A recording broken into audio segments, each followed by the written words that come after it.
Welcome to Wiki Bearings, where we dive into the worlds of engineering excellence, from the automotive marvels to the industrial giants. Join us to explore the wonders that keeps the world in motion. My name is Hassanein Alwan, and I'm your host.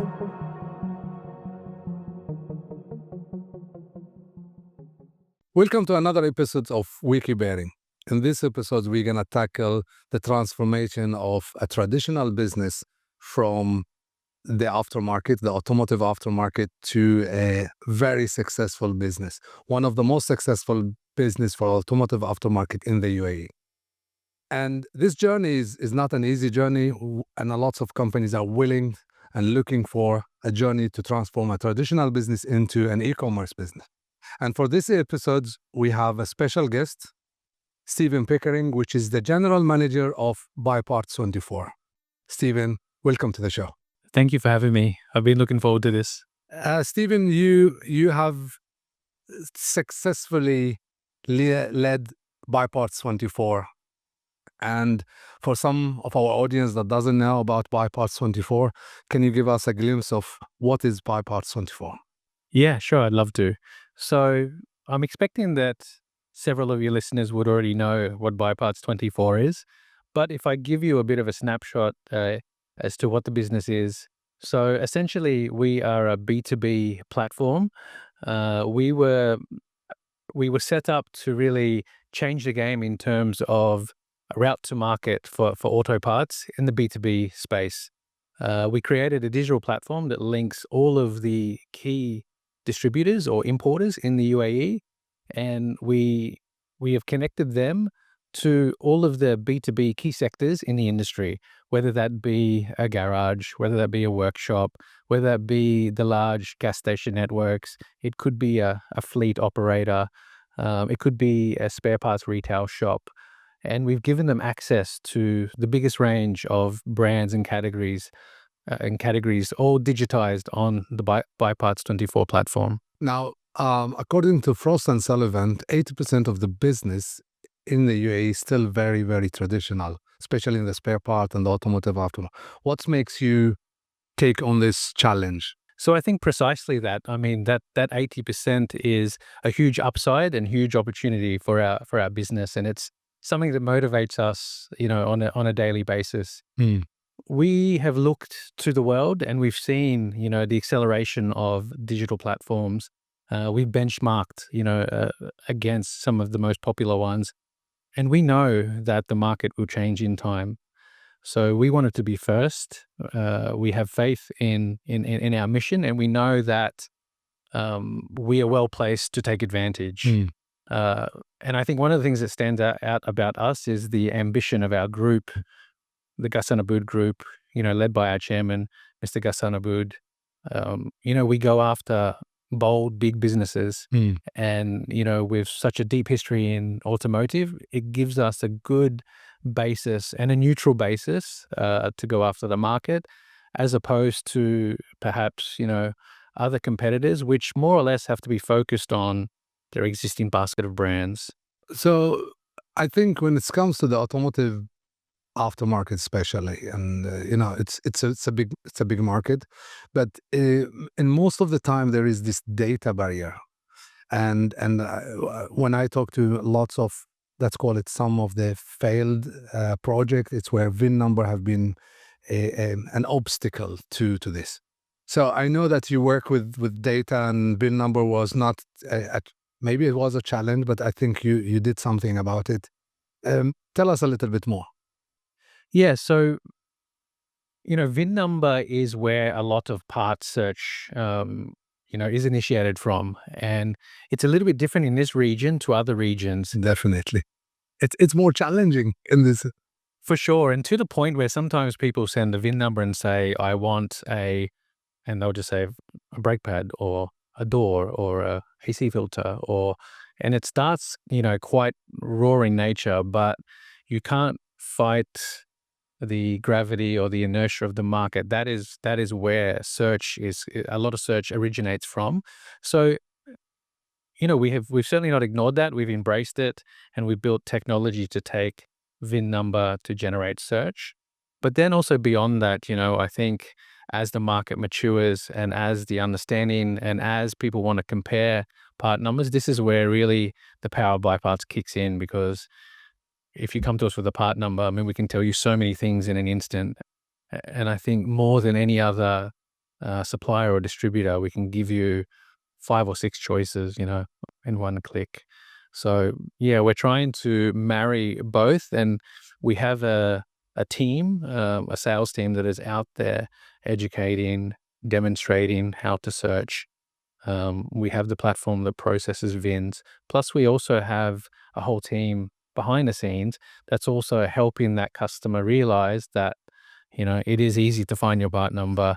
It's not as hard as it once used to be. So if we look at the journey of BuyParts24, and I think a challenge is data, but I know definitely another challenge in many of the e-commerce platform is payment and payment gateways and credits, and especially if you're doing B2B. And what is your secret sauce?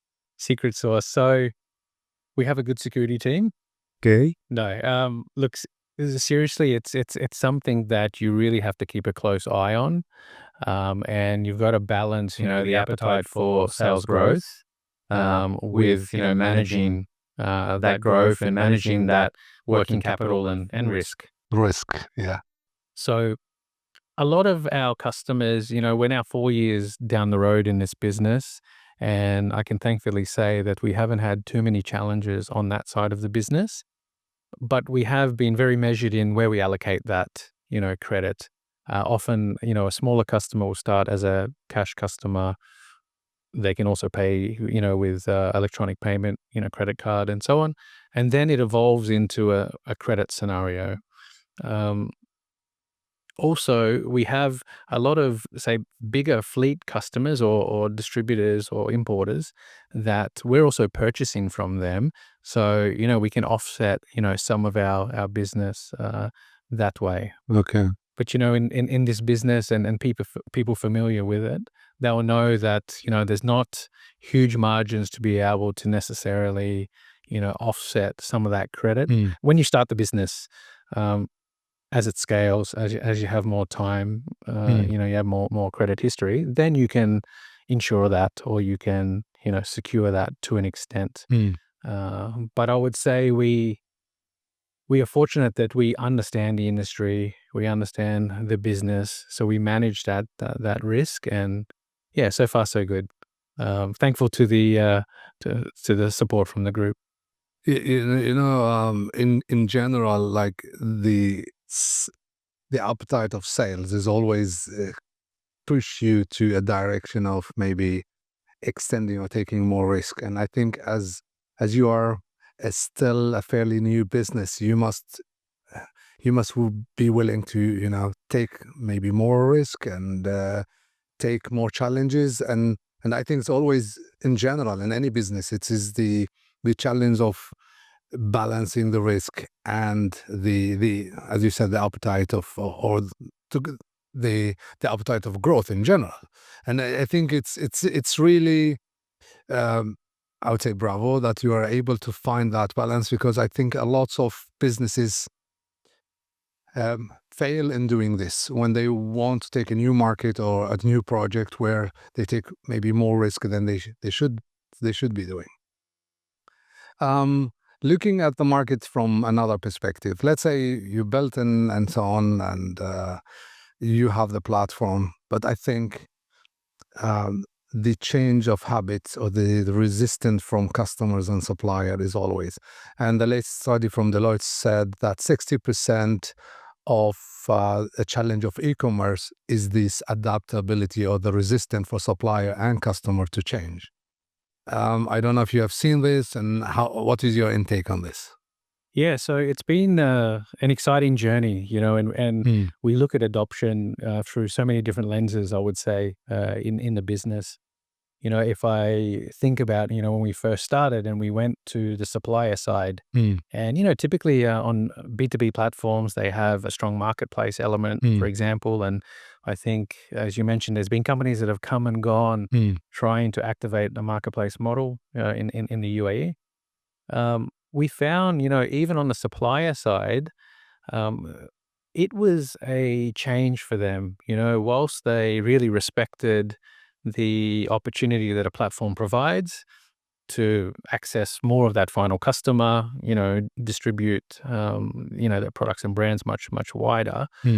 They still saw us as perhaps initially a typical trader sales channel. Here's our products. You guys do it. In the end, we like orders. How you sell it, if you do it a different way, great. Everybody wins. So in terms of being able to, integrate with them, that's been something there's still a lot of progress to be made there. Yeah. In terms of the supply side, it's not like there's a lot of ability to connect, Yeah.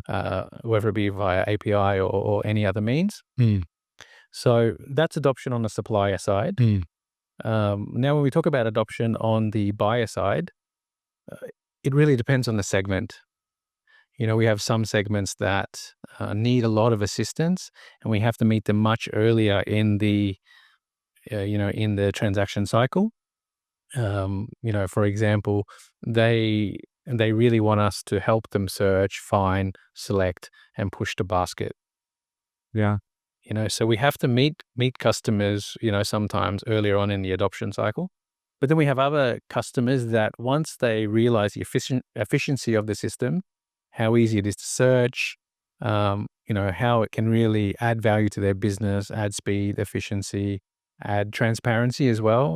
Finance love us because everything is on the platform. Yeah. All your historic, purchasing, everything is there on your dashboard. So yeah, everybody, I guess in summary, is at a different level in adoption. And I think a big mistake you could make is forcing everybody to adopt a certain way of doing things in your platform. You do have to have a level of personalization, but personalization, does help push that adoption. And, you meet with customers and you think you've created everything that they need, and you realize actually they're not using some of the things you thought Yeah. that they would want. Yeah. So that's always a good reality check for us to make sure that we simplify to amplify. Is what I often say to the guys. Great said. And I think if we look at that is in a spare part, automotive, or any industry, that we design any system with the customer obviously in mind or the user in mind, but I think the reality, it's where you check with the reality, it's make it, and being able to adapt, evolve, and adjust during tweak, whatever how we call it. I think this is the magic that puts things in place. And I think where BuyParts24 started and where is it today, I think there have been a lot of progress there. Yeah, for sure. Where we look different, we feel different. I think if you ask customers, what is BuyParts24? And that's always a good question I ask, because you never know, right? If a customer was,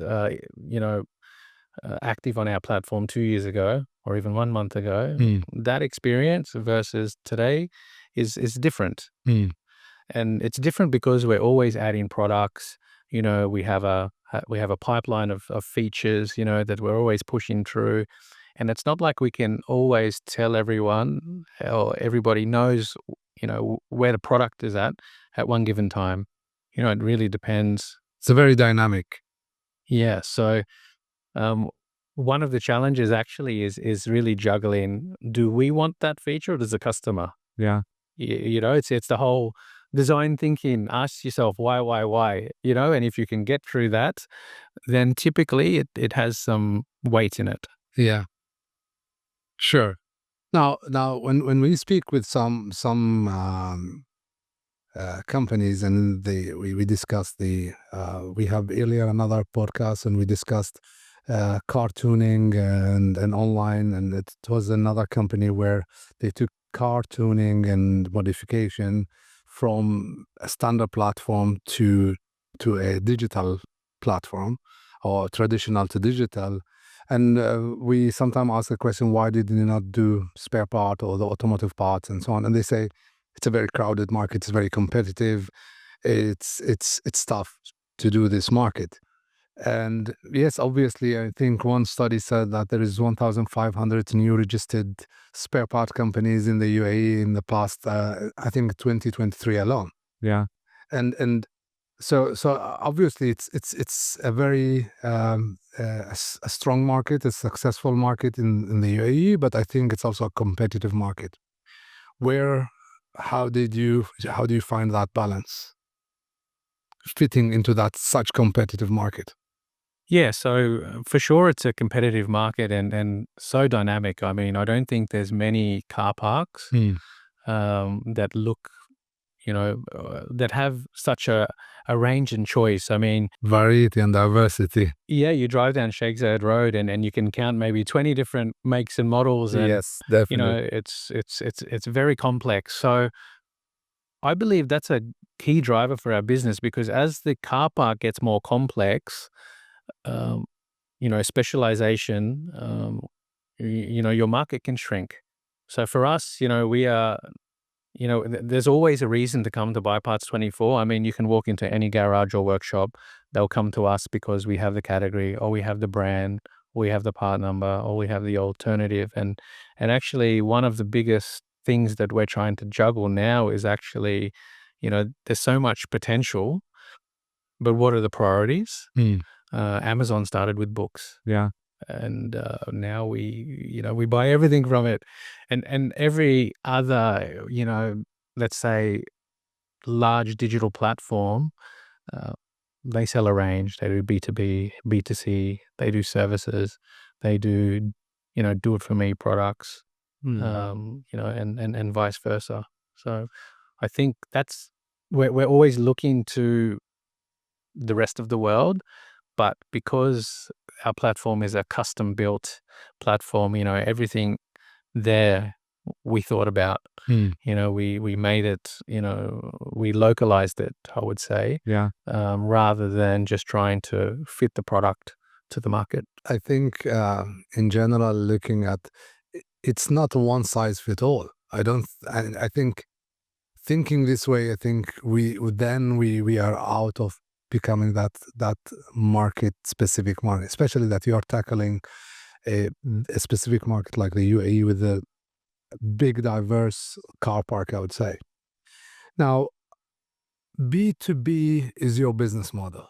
Correct. Yes. And we look at nowadays, the expectation from a B2B is becoming almost a B2C.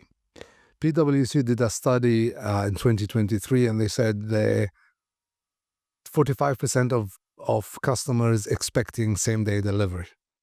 And that is just a model that we saw in the B2B, in the B2C initially. But now this becomes also the expectation from B2B business. And that puts a major logistics challenges. How are you able to deal with that? Yeah. So, I mentioned before, different platforms maybe have come and gone. And we were lucky to have come from a sizable, automotive business, from the group. Within the group, we also had a very successful logistics company. Okay, so you had that know-how somehow. Correct. So we had our sister company, Gallagher Logistics, who, for the first period of the business, was a key service provider to us, and that was working under that model. But then actually, what we realized, even though they also had a lot of expertise, because they were supporting different types of businesses, we realized for optimization, for ensuring that that optimization is linked to our product evolution, our customer demands as well. We needed to bring, logistics in-house. Okay. Okay. So you do the logistic in-house now? Yeah. So the thing I say to customers as well, you're always talking to BuyParts, whether it's the platform, digitally, whether it's, any of the team, whether it's our logistics. We're very conscious of making sure the customer believes and trusts the brand, because, in e-commerce, trust is such a big thing. It is the thing. Yeah. if I look at when it's come to e-commerce in general, I think there is two things that describe a successful: trust and convenience. For sure, yeah. If you're able to put these together, probably you have the right business in place. Because without one of these, I mean, a trusted platform without it's not so convenient, or a convenient platform that you cannot trust, that doesn't work. And I think you are very successfully able to put these two together. Yeah, and I think, our head-on competition in a way is, it's always price, availability, and speed. They're the three aspects. And if, let's say, a garage or a workshop doesn't buy from us, who else do they buy from? They will buy from a spare parts shop, for example, that is close to them, or perhaps the importer or distributor will deliver and direct to them. Our focus also, and what we've done is mainly focused on high touch point parts. So, quick service parts, parts that are in high frequency. So typically that car is there for the day or maybe for a few hours. So if we can't get it, to our customer in a short space of time, then we lose the attention, we lose the order, and, maybe we don't see them again. So But are you able today to deliver the same day? absolutely. Yeah. Absolutely. So if I give you a summary of our delivery methods, so we offer a 3-hour express, Okay. and that's throughout the UAE. Okay. We also have same day delivery, and that would apply depending on when the order Yeah. comes into the system. But we have a fleet of over 15 vehicles. We have bike riders as well. We haven't unleashed drones or anything yet, but maybe that's in the future. Yeah, maybe. Why not? Why not? Okay. Now, data is the next oil, and I think with the platform that you have, there is a lot of data to aggregate. Is this something you're working on? Is this something that you see that there is going to be beneficial for you going forward? 110%, I would say. We're in a unique position that we have data on, not only customer buyer habits in terms of what brands, categories, but we even know, for example, how, different vehicles as they age, what kind of parts do they buy? What brands do they buy? We know, for example, what aftermarket brands, for example, are more popular in a certain emirate versus another. We know, for example, which lubricants maybe pair with certain make models. I mean, there's so many ways that we can look at the data, and over 4 years, we've been very conscious of making sure that is in good shape. Knowing, how many bays a garage has, what types of make and model, whether they're an aftermarket customer, and if so, what brands. There's a lot of data that we've kept, and I think 4 years of data is something that nobody has to that degree. And of course, AI is what everybody's talking about. We didn't dive into that head first, but we have some exciting, developments with that we believe will further drive adoption, help us connect more brands to more buyers. Now that you're mentioning AI, I think any AI model, wherever is your future ambition, I think without the right data, I mean, and this is why I think data going to be a massive, important part of what you can do in AI, and I think the challenges today is have to have clean enough data for a good AI model to work. Absolutely. Absolutely. So we haven't, we have a focus of it, I would say across the group at Ghassan Aboud Group. We have a head of AI strategy and head of data. So, we are looking at, our stack and making sure that things are structured in the right way. And, I'd love to catch up with you again, maybe perhaps when we're a little bit more down the road on this, and maybe we can demo, some of these, AI agentic applications that we're working on. Would love to do so. Now we spoke about, I think, the general aspect of a lots of the B2B is have the expectation of the B2C expectation from a B2B business. Now, you have such a, say, a successful platform. Why it's not open for B2C?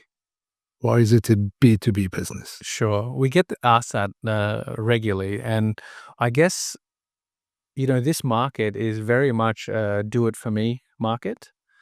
Yeah. We're blessed to just have access to a high level of service, a fast level of service. So by nature of the product categories that we are focused on, all those products are typically, fitted at a garage or a workshop or consumed in that scenario. However, I will say we have built B2C, and if you look at BuyParts24, it is actually quite visual. It's not so much like a DMS row-driven system, so it is also somewhat B2C friendly. B2C, we believe at this point in time, this is that perhaps categories like performance, accessories, some of these other types of parts. Also, we believe that now, because we have over 5,000 garages registered on our platform, it wouldn't be a surprise if one day we are able to, connect service bookings to that network, and that becomes our B2C play. And, the customers, although the B2C customer doesn't know buy parts, we will have built that trust and credibility on supply that To connect. like we will supply a approved product to an approved garage or network. So that final customer has, confidence, because sometimes, who knows, a car goes into a garage and workshop in an industrial area. You don't always have an insurance on where did the part come from. Was it a grey import? Was it approved, authorized? Did it actually get fitted? I mean, there's many variables there that I've heard about along the way. Yeah. So it's not a now thing, but it's for sure on whiteboards in the office, and something we're excited about as a next step. Now, if we look at one another well-known challenge is being able to give a very good service, especially in logistics, and the cost of that versus being competitive.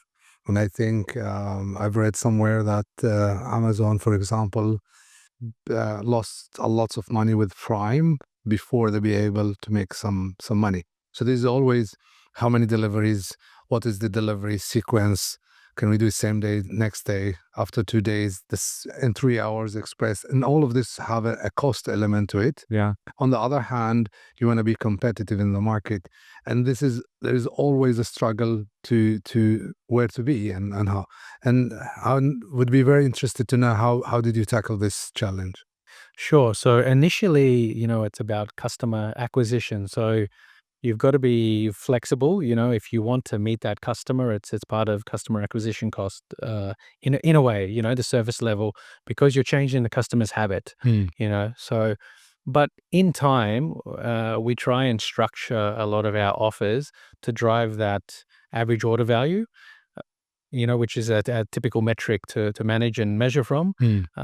So we're at a level now because, a garage or a workshop, they typically don't ever buy just one brand or one product from us.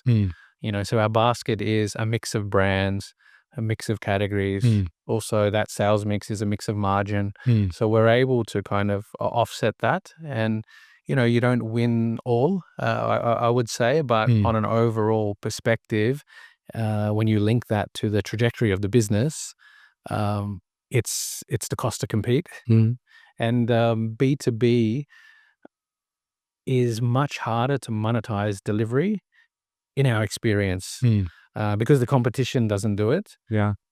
In terms of B2C, you mentioned one of the other reasons actually why we've held back on B2C is because it's also a higher customer acquisition cost. So in B2B, I think you have to give a little bit perhaps on delivery and convenience to drive, customer value across more brands, more scenarios. I think it's not entirely the same model, and I think especially you said something that it was an eye opener for me. I mean, you said it's not do it your own market; it's do it for me market. Yeah, it's not really a do-it-yourself market. Yeah, do it It's yourself. more, Do it for do me. it Yeah, for me. Yes. and I think by realizing this, it's there where I think a B2B makes, at least in the spare part business or in the automotive aftermarket, more sense maybe to focus at least at this stage of the business. Now, you you have been in this now, I think your journey is 4 years into the BuyParts24, this establishment of the e-commerce. Yeah, correct. Kicked off in 2021. So if you would, with what you know today, give an advice to yourself in 2021, what would you say to yourself? Don't do this or do this. Yeah, so it might contradict a little bit what I said about logistics, but I would say you can't be the world to everyone. Yeah. And I think some of the lessons we learnt along the way, which any business you learn, it helps set strategy. But I would repeat the words to myself, simplify to amplify, make sure you mean something substantial to your customer base, because that'll give you more frequent touch points, more value, more business, and you can really, consolidate your demand and grow it faster than trying to be everywhere at once. And, we learned that in how we map logistics, how we map, okay, if we do a heat map on our revenue, and, so revenue versus where our sales team are, we really need to be conscious of that and focus on where we can win. I like what you said, simplify to amplify. That is, I think, summarized the topic. Now, I think now that you are well established in the business, 4 years may look short or long depending on what we compare with. Is there any technology that now you are working on that you think I should have adopted that earlier? I don't necessarily mean AI. AI could be one of that, but Yeah. I mean, things have evolved in 4 years in terms of technology in a different way than 4 years ago. Absolutely, AI is one of them, but I don't know if there's any other technologies that you would say you would have uh, invested in maybe earlier in the journey. Yeah, sure. So, I think BuyParts 24, when you think about it, you could think it's more of just a sales e-commerce business. But, I believe BuyParts 24 is more of a route to market. So what I mean by that is, we don't just exist to, sell parts to people, but we act as, more or less the ability to sell, to market, to train, and to really help position brands in the market. So in terms of complementary technology, I think AI is something that, whether we like it or not, we need to find out how that really fits in well with our business model. And we have some, I believe, strong use cases. Whether it's supporting the sales team as a follow up, a sales agent, whether it's, something that sits on platform as well in similar capacity. We have a huge inflow of requests for quotations that come through. I'm talking, 10, 15,000.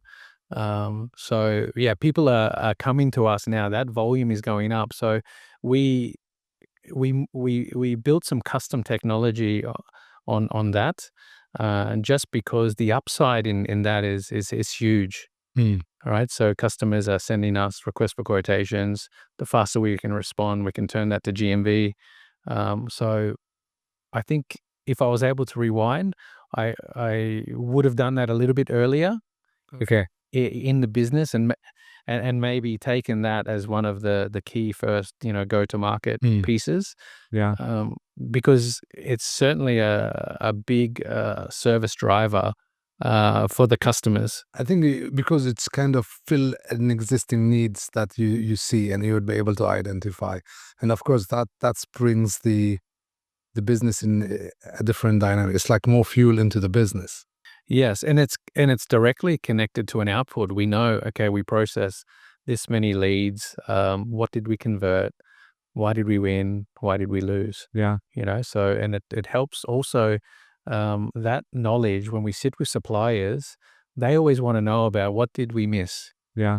because it can shape, their inventory planning. We can go to them, with in a structured negotiation scenario. We missed that, we get this, and Yes, yeah. Okay. yeah. I think the third one would be ad tech. Okay. So, What do you mean by that? so the thing is, now that we have, this qualified network of, um, buyers that are consuming auto parts, we have over 200 brands on the platform. We have, hundreds of thousands of SKUs. So I think what we've seen is brands now, they have traditional distribution in place, but still what they struggle with is the marketing to that final customer, that training. So we have recently actually signed some partnerships, with some key brands, whether it's Mobile Lubricants, whether it's Stellantis with Mopar, B Pro, and Eurorepar. And basically we are helping drive that adoption and understanding of the brand. Okay. So building, more capability or integrations around that is something, that we're also interested to explore. No, I think like maybe 10 years ago that was strange to do business through WhatsApp, but nowadays it's even your bank is doing. So I think it becomes more a trend, at least in this part of the world. Like I think you really can't do business without the adapting some of these, and I think instead of trying to create a new channel, I think embracing the existing channel, and that we talk about convenience. To make it convenient, to instead of trying to ask the customer to move from doing this to do that. I think and I think it's a challenge for any adding channel or for any e-commerce platform. But I think if we can try to adapt this, it's a massive convenience to the customer, but this is also a driver to the growth of the business. Yeah. And I think, in terms of our daily lives, most people are using multiple platforms. We know automotive is maybe a little bit more traditional currently, but it will change. I mean, it's changed Definitely. everywhere else, and It's changing already.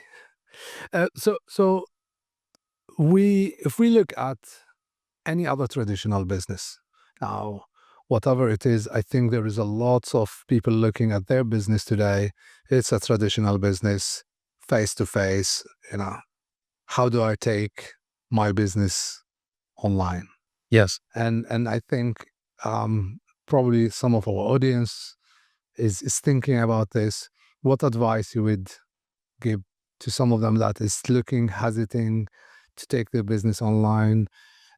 Because it's a different dimension. Face to face, I have been doing this for 20 years or wherever they think. What is your advice? yeah. So I think one of the fundamental questions up front is whether you buy or build. When I say buy, do you buy a platform as a service? And there's many scenarios, for example, where that will do the job. Maybe Magento or something like this. There's many good applications. We decided to build because we wanted something that really resonated with the region and something that we had control over. So I think they're two big fundamental questions, and you really have to have the strategy and structure to support either decision. Okay. For us, in our group, BuyParts24 is the second platform, that we've built. Okay. I So didn't know that. Okay. yeah, so there's also a platform called BuyGrow, which operates Grocery? correct. Okay. Yeah. Okay. Correct. I didn't know that was linked. Okay. Yes, yes. So we were created from a similar basis. But yeah, I guess we had the freedom to really drive and develop this product, and I'm always reminded of why that's so important when you sit with some of the suppliers and you think, okay, this supplier is so big, they have this many brands, this many customers.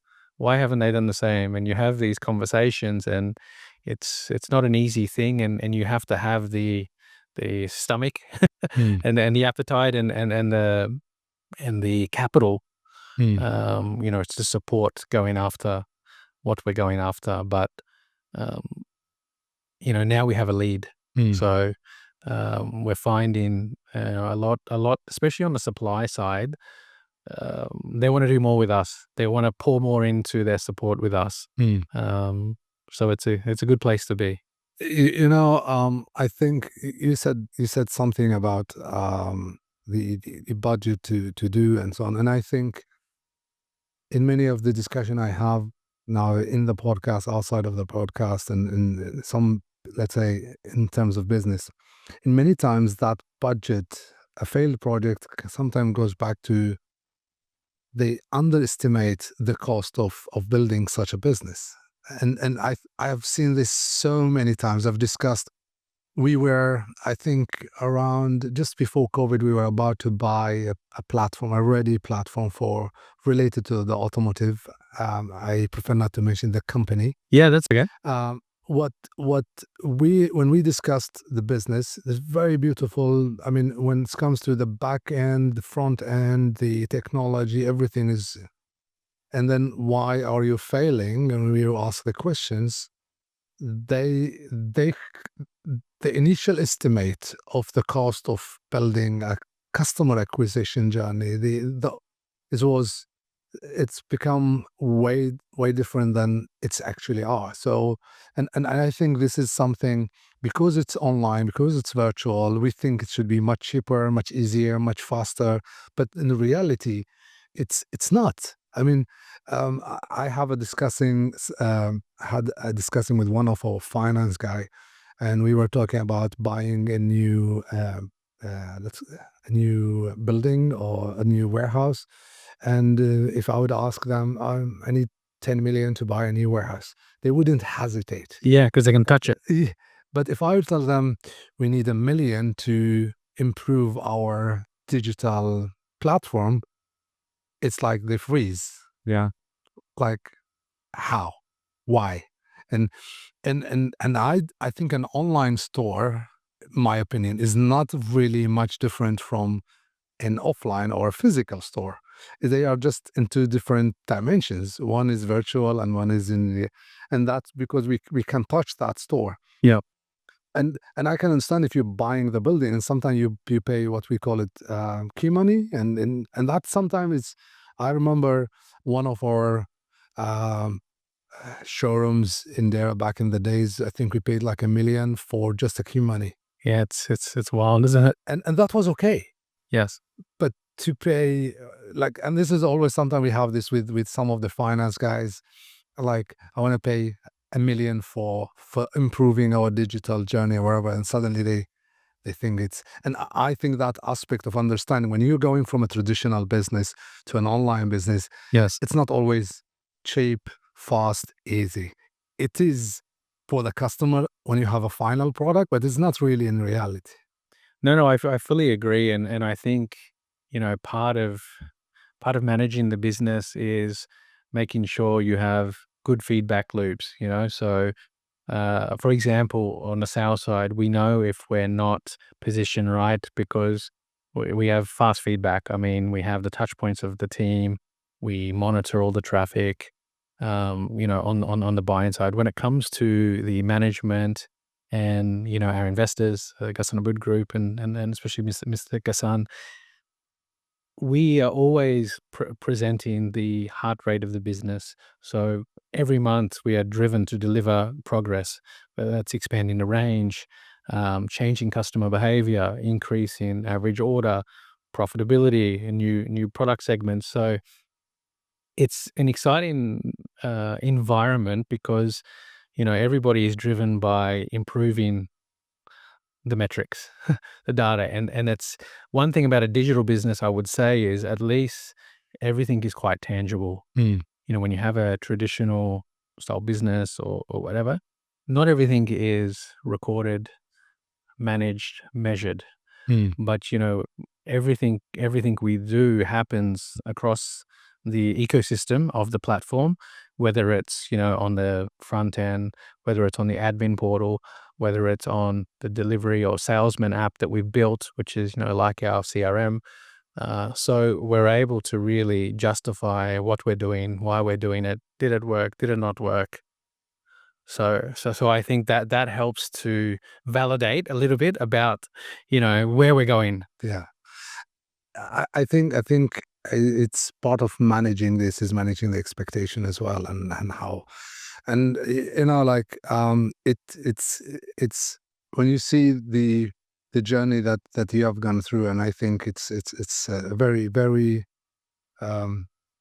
it set a symbol for any traditional business that it is actually possible to move a business from a traditional business to really an online business, and the spare part is in general is a very traditional business. To wrap up this, now 4 years of success, what would the customer see, or is there anything that would be coming in the coming years, months, from BuyParts24? Absolutely. I mean, I mentioned before the business is very dynamic. We're growing daily. I would say. In the end, we're built on the internet. So in terms of scaling the business, we spent, I would say, this period from 2021 to now, really working on product market fit. Making sure that we have a robust platform. We have the right structure. We've done a UI UX review. We benchmark it against the world. So I think the future is bright in terms of us being able to expand. Mm. The UAE has such a high credibility now when it comes to new technology, a launch pad. So I think don't be surprised if you see us in a much wider scale in terms of markets. But then also I think BuyParts24 it's for the vehicle, but also for the garage. So if you walk in, what you see is really what should be on BuyParts24. We want to be that one-stop shop, solution, the Amazon of AutoParts, you could say, for the region. The Amazon for the workshop. Or correct? Yes. Yep. Stephen, it was really lovely to have you on the show. I love the conversation. Probably we could have another time on another day where we talk more about AI and new technologies, wherever is BuyParts24 into. Thank you very much for your time. Any last words? No, thank you very much. It was a pleasure, and I think, like you say, there's lots of stuff we could cover, and perhaps maybe we do a follow up. But yes, if I end with a saying I have with some of the garages or workshops I go and visit, I always ask them, "Do you buy parts24?" For our audience, thank you very much for another episodes. If you have any suggestion or comments, email us at podcast@mcv.ae, and don't forget to watch our previous episodes and wait for what's coming next. And that wraps another episode of Wiki Bearings. Don't forget to subscribe for more insights into the fascinating realm of the engineering innovation. Until next time, keep spinning towards greatness.